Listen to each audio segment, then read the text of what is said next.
السلام عليكم ورحمة الله وبركاته، حبايب جروب أم حمزة للتسويق. أهلا ومرحبا بكم في جروبنا أم حمزة للتسويق. متنسوش تعملوا لايك وسبسكرايب لقناتنا على اليوتيوب أم حمزة للتسويق، كذلك جروبنا على الفيسبوك أم حمزة للتسويق. النهاردة هنستعرض معاكم كده ريفيو سريع عن القلاية المميزة ماركة هوم أليك من شركة قصر الأواني. القلاية دي يا جماعة بتيجي بسعة 18 لتر، طبعا 2 سخان علو وسفلي بقوة 1600 واط. اللي بيحبوا كده الأبعاد، هي عرضها يعني نقدر نقول 35 سنتي، في ارتفاع يعني حاجة وتلاتين برضو خمسة، يعني نقول 40 سنتي في مثلا 30 سنتي. القلاية ده شكلها ساعتها من جوه. خليني كده افتح، معلش اللي هي ليها لزق من هنا اهو.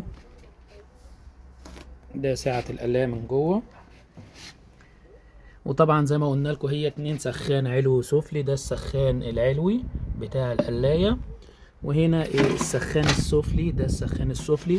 طبعا دي قطعة عشان بتجمع الدهون.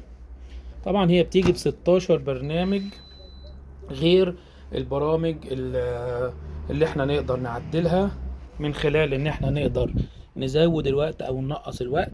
وطبعا هنا سخان علوي يشتغل في برنامج، او سخان السفلي والعلو والسفلي يشتغلوا مع بعض. يعني في برامج معينة نقدر، بصوا اهو مثلا هنا، بصوا ده برنامج الدجاج علوي، وده علو وسفلي. طبعا بصوا هنا كمان نقدر نطفي مثلا العلوي ونشغل سفلي فقط، يعني هي فيها المرونة دي. وطبعا زي ما انتم شايفين كده صوتها بيتبرد. هنا في لمبة داخلية عشان نقدر من خلالها ان احنا نشوف الاكل اثناء الطهي.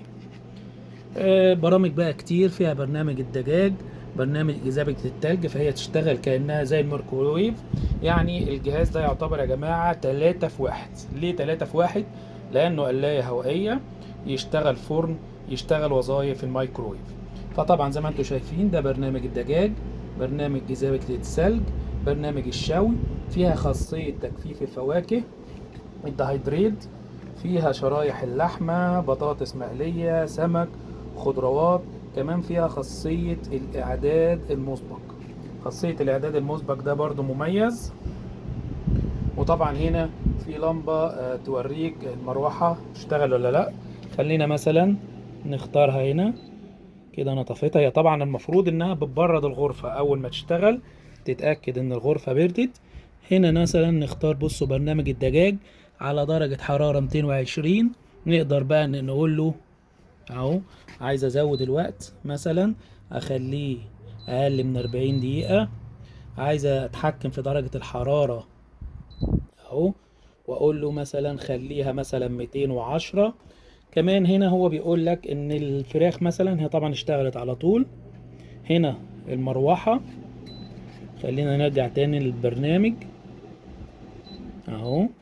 ده برنامج الدجاج، مثلا نختار من القائمة برنامج الدجاج. هنا بيوريك انها مروحة بتشتغل والسخان العلوي بيشتغل. وطبعا الموتور الدوار، هي طبعا فيها موتور دوار. خلينا نوقف تاني اهو. الاكسسوارات بقى اللي بتيجي معاها، خلينا نشوف كده الاكسسوارات ايه هي. الاكسسوارات اللي بتيجي اهو، ادي الاكسسوارات. طبعا بيجي معاها دي الاكسسوارات بتاعتها. بيجي معاها القفص بتاع القلي الهوائي عشان تشتغل كأنها قلاية درج، سيخ شوي الفراخ، الجريل تري، والقطعة بتاعة تجميع الدهون، وطبعا الأسياخ بتاعة الكفتة، والقفص الدوار اللي هو بتاع الفشار، وطبعا القفص الستيك، والرف بتاع القلي الهوائي. خلينا كده نشوف الاكسسوارات على الطبيعة. طبعا ده أول حاجة القفص، خلاص نطفيها بقى. ده القفص بتاع السمك او الستيك. طبعا ده الارتفاع بتاعه، بنحط هنا قطعة الستيك وتلف. طبعا السياخ بتاعة الشيش طاووق بتركب في القطعتين دول. بيجي معاه حوالي 10 اسياخ للشيش طاووق. طبعا ده البوكس بتاع القلي الهوائي. ده السيخ بتاع شوي الفراخ. دي القطعة الغويطة اللي هي التيفال بتاعة المعجنات. وطبعا ده الرف الاستانلس، وده ميزته ان هو استانلس عشان يبقى سهل التنظيف بتاع القلي الهوائي. وده الباسكت الغويط بتاع القلي الهوائي. وزي ما قلنا لكم القفص الدور.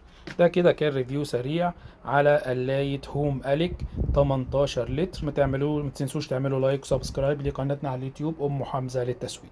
السلام عليكم ورحمة الله وبركاته.